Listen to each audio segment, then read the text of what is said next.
নেতা কোনো নেতা যেটা নেতা হোক আওয়ামী লীগ বিএনপি যাই হোক না হেরে কেউ কোনো সান নাই।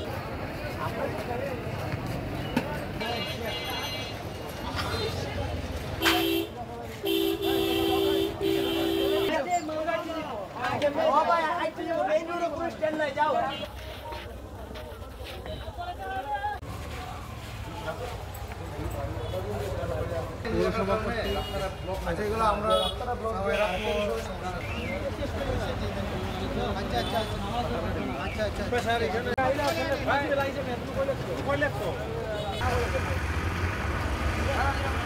অবৈধভাবে যত সিএনজি আছে, টমটম আছে, যত যে অবৈধভাবে চাঁদাবাজি করা হইতেছে, যে দলীয় লোকেরা এবং প্রভাবশালী লোকেরার মাধ্যমে যেগুলো হইতেছে, এগুলো মুক্ত করার জন্য আজকে আমরা এই আয়োজন বা এই পদক্ষেপ নেওয়া। যে পুলিশ, আমি এই যে থানা সদর থানার ওসিদারকে আমি কল দেওয়ার পরে তিনি আমাদের তার ফোর্স পাঠানোর পরে আজকে আমরা সব জায়গার মধ্যে তাদেরকে সচেতন করি।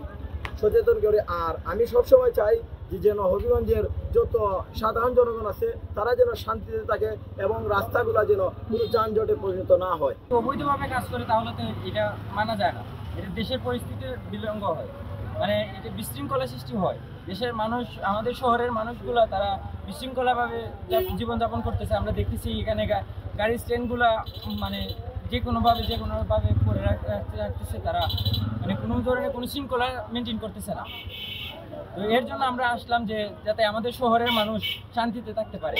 আমরা দেখতে পাচ্ছি যে আমাদের হবিগঞ্জ শহরের মধ্যে বিভিন্ন জায়গার মধ্যে খালি অবৈধ স্ট্যান্ডগুলো যা আছে তা নিয়ে আমরা কী করেছি।